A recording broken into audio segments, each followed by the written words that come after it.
Hey everybody, welcome back. Today I want to do a video on a myth that gets passed around the general public as well as in the gun community about gun things. And before I get to that, I got two things I want to say. First, I recently passed 200 subscribers and I really appreciate that. You guys have no idea what it means to me that my channel has gotten that big, and I hope it does continue to get bigger. But I wanted to say thank you for subscribing and supporting the channel. And if you haven't already done so, please go ahead, go down to the bottom of the video, hit the like button, and then if you're not subscribed, subscribe to help the channel grow even more and so I can put out more and better content for you guys. And then turn your notifications to all. That'll make sure that you guys get notified about all the content that I put out in the future, and it helps the channel out a lot. I really appreciate it. Now on to the myth. The myth is that it's illegal to own a silencer. Well, that's not true. You, as a civilian, can own a silencer.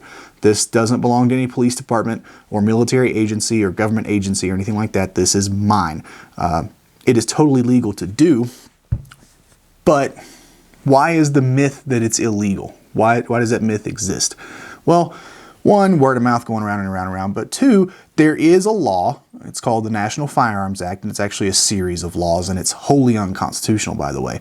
But it says that civilians are not allowed to possess certain items in the firearms circle: suppressors, short barrel shotguns, short barrel rifles, any other weapons, machine guns, destructive devices, things like that. I might have missed a category, but I don't think I did. And those things all have various definitions. I'm not getting into all the definitions and the legalese today, but you can't have those items unless you go through a specific process with a much more extensive background check than what you would have to go through for, say, a handgun in order to possess it. Of course, you have to meet age requirements and things like that. And basically what you do, again, very short overview of the process, you find the item you want, you buy it, or at least in the case of me, I bought it, had it sent to a SOT, Special Operations Tax FFL holder, who can legally deal in these items. Went there, took my required items. I had to take 2 passport-sized photos that had been taken, I think, in the last 6 months. I could be wrong about that. Don't quote me. You also have to have fingerprint cards and a $200 check to the government. That's right. You're paying a $200 tax to exercise your rights. And then, again, in my case, I waited about, 10 months for the paperwork to come back. And I got a phone call saying, hey, you can come pick up your silencer now. So, yeah, it's a process. It's a pain in the ass. It's wholly unconstitutional, but it is totally legal to do. I have my paperwork in this folder or this file right here. I keep a copy of it in a lot of different places. I keep the original in the box that I keep the suppressor in, but I do have a scanned virtual copy and a bunch of different emails and all kinds of stuff just to make sure I have redundant, copies of my paperwork. And the other thing about this that I can't do is because it's registered to me, I can't let a friend borrow it.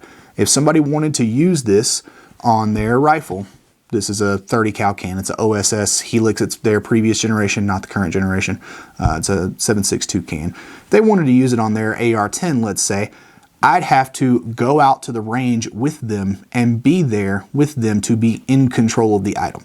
I can't even let my wife, Mrs. Country, have access to this unless, again, I am physically present and have control over the item. It's the same idea as if you go to a machine gun range where you can rent machine guns to shoot.